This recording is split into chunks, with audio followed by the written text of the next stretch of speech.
እናመሰግናለን። ስምህን አስተዋውቅልን ከዛ ይዘህልን የመጣኸውን ነገር ትነግርልናለህ? ስሜ በረከት በቀለ ወይም ፍልፍሉ ነው። ምን ይዘህልን መጣ እዚህ ስቱዲዮ ድረስ? ቀልቢ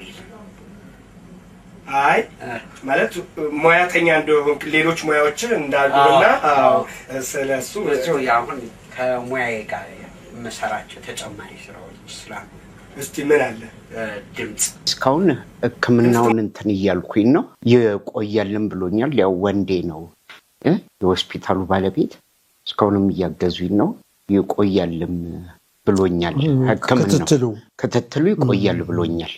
እንደ በፊቱ አሁን ባለፈው እሑድ ዕለት ለልጆቼ ለበዓል እንድደርስ ነበር የፈቀደልኝ። አልተስተካከለም፣ አልፈቀደም።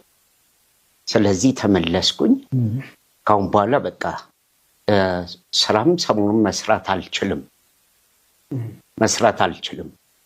በዚህ ባለሁበት መንቀሳቀስ መቆም አልችልም። አሁን ወደ ፓራላይዝ አድርጎናል ማለት ነው። መቆምና መራመድ አልችልም። እሺ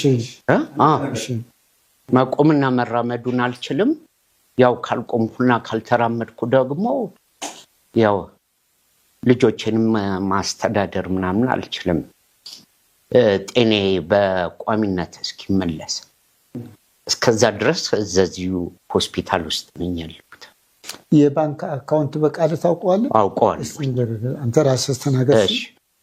እሺ 1037 44 61 315 ማን ነው የሚለው?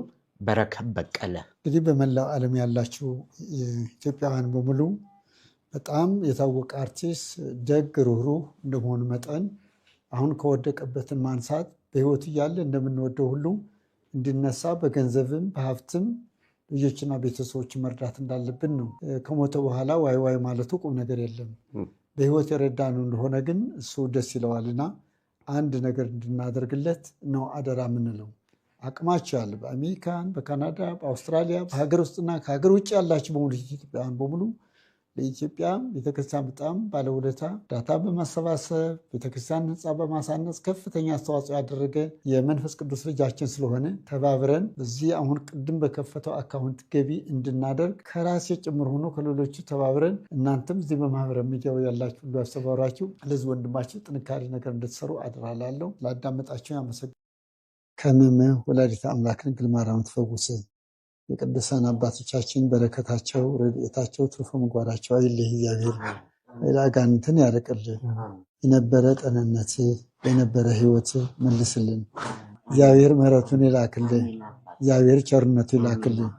ለልጆች ድነ ተፈውሰ ድህነትን አግኝተ ወደ ቤት እንድትገባ ያደርግልን። እግዚአብሔር ኢትዮጵያን ሁሉ ህዝበ ክርስቲያኑ ስለሚወድ በውጭ በሀገር ውስጥ ያለ በሙሉ ኢትዮጵያውያን ይህን የምንወደው ልጃችን አቅማችሁ በምትችሉ መጠን መርዳት ስላለብን ሞቶ ሲባል ሳይሆን ድኖ እንዲወጣ ነው የምንፈልግና በሆስፒታል ላይ ያለ ነው። ሁላችሁ ይሄ ወንድማችን እንድትመለከቱ አደራ እንላለን።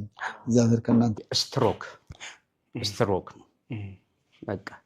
ይህንን ካልተሻለኝ ወደ ስራ መግባትም አልችልም። አሁን መቆምና ወደዚህ ወደ ሽንት ቤት መሄድ ራሱ አልችልም። መስሪያ ቤቴ ብቻ ነው የሚሰራው፣ አፌ ብቻ ነው የሚሰራው እንጂ ሌላው ብዙም። የክርስትና ስም ማን ነው? ክንፈ ገብርኤል። ሁሉም በዓለም ያለው ምዕመናን በሙሉ እንዲጸልዩልህ። ክንፈ ገብርኤል። የምትወደው መዝሙር አለ?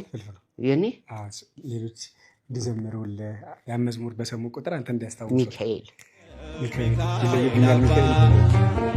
ይለይብኛል፣ ሚካኤል ይለይብኛል፣ በክንፉ ሸፍኖ በቤቱ አሳድጎኛል። ስሙን ጥሩ እስቲ።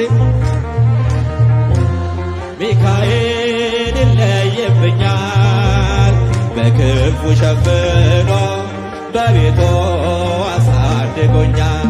አባታችን አቡነ መቃርዮስ በመምጣታቸው ምን ተሰማ? በጣም ትልቅ ደስታ ነው። እኔ እሳቸው ጋር የሄድኩ ነው የመሰለኝ እንጂ እሳቸው እኔ ጋር ይመጣሉ ብዬ አልገመትኩም። በፍጹም ህልም ነው የሆነብኝ እስካሁን። ሰዎች በምን እንዲያግዙ ነው የምትፈልገው? ድምፅ ትሞክራለህ? ትሞክራለህ ትችላለህ፣ እዘፍናለሁ። እሺ ትዘፍናለህ። ሌላም ደግሞ የሆነ አሉባልታ ሰምቻለሁ፣ ሌላም ነገር ሙያ እንዳለ ሰምቻለሁ። እሱ እንኳን የሙዚቃ መሳሪያ ነው። የሙዚቃ መሳሪያ ትጫወታለህ? ኦኬ በጣም እሺ። ተመልካቾቻችን እንግዲህ አጠገባችን ያለው በረከት አሊያም ፍልፍሉ የሁለት ሙያ ባለቤት ነው። ድምፅም ይሞክራል፣ መሳሪያም ይሞክራል። እስቲ ከመሳሪያዎቹ የትኛውን እንደምትጫወት ለተመልካቾቻችን ብንነግርልን። ፊሽካ ነው፣ ብቻዬን ነው የምጫወተው። ፊሽካ? እሺ። ድምፅም እንደምትሞክር ሰምተናል። እጫወታለሁ። ትሞክራለህ? እሺ ብታንጎራጉርልን። እሺ። በነጠላ ጫማ በነጠላ ጫማ አጫውተኛ። እሺ። በነጠላ ጫማ በነጠላ ጫማ በነጠላ ጫማ በነጠላ ጫማ በነጠላ አመሰግናለሁ። አለቀ? እናመሰግናለን።